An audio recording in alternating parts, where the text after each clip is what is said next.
তো আজকে আমি অনেক দিন পর মার কাছে আবদার করেছিলাম পালং পনির খাবো। তো সেই জন্য আজকে মা বলল ঠিক আছে পালং পনির বানিয়ে দিচ্ছি। তো আপনারা যারা ভিডিওটা দেখছেন সবাই সুন্দর করে দেখতে থাকুন, একদম শেষ পর্যন্ত দেখবেন। আর ভিডিওটা ভালো লাগলে অবশ্যই লাইক শেয়ার কমেন্ট করুন। দেখতেই পাচ্ছ বন্ধুরা, এখানে পালং শাক আছে, খুব ভালো করে ধুয়ে জল ঝরিয়ে রেখেছি। এবার আমি এটাকে বয়েল করে নেব। প্যান গরম করে কিছুটা জল দিয়েছি। এবার এর মধ্যে আমি পালং শাকগুলো দিয়ে দেবো, দিয়ে 1 মিনিট ঢাকনা দিয়ে রেখে দেবো। এটা করে নিলাম পাতাটা যাতে নরম হয় সেই জন্য। 1 মিনিট হয়ে গেছে, এবারে ঢাকনাটা তুলে নিয়ে এটাকে নামিয়ে আমি ঠান্ডা করে নেব।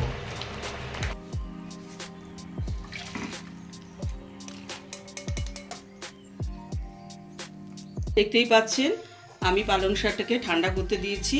এবার এটাকে আমি মিক্সচার গ্রাইন্ডারে দিয়ে পেস্ট করে নেব। এর জন্য একটা কাঁচা টমেটো দিচ্ছি, কিছুটা কাঁচা লঙ্কা, পালং শাক ভালো করে পেস্ট করে নেব। দেখতেই পাচ্ছ পেস্ট করা হয়ে গেছে।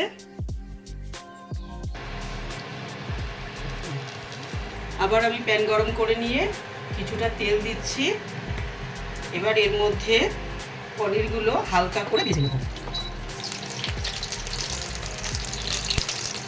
দেখতেই পাচ্ছেন পনিরগুলো লাল লাল হয়ে গেছে। এবার আমি এগুলোকে নামিয়ে ফেলব। এবার আমি এর মধ্যে আদা কুচি, গোটা জিরে, 2টো শুকনো লঙ্কা, একটা এলাচ, দারচিনি হালকা ফ্রাই করে নেব। এবার আমি এর মধ্যে পেস্ট করা পালংটা দিয়ে দিলাম।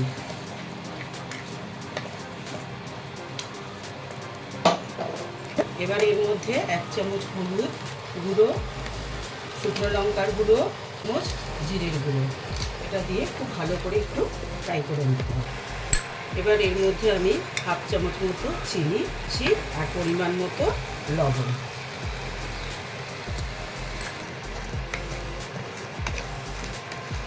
আজকে রবিবার, ছেলে যেহেতু ছুটি থাকে ও বলল যে পালং পনির খাবে, এই জন্যই আজকে এটা বানিয়েছি। এর মধ্যে আমি পনিরগুলো দিয়ে দিচ্ছি, ভালো করে মিশিয়ে নেব।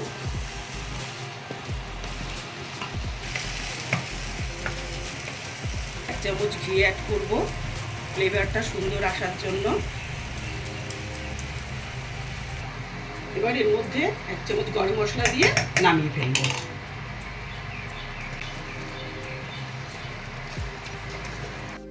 পালং পনির আপনারা যে কোনো পরোটা বা জিরা রাইস এর সাথে খেতে পারেন। আর এই ভিডিওটা যদি ভালো লেগে থাকে তাহলে অবশ্যই আপনারা লাইক শেয়ার কমেন্টস করবেন। অনেক ধন্যবাদ ভিডিওটা সম্পূর্ণ দেখার জন্য।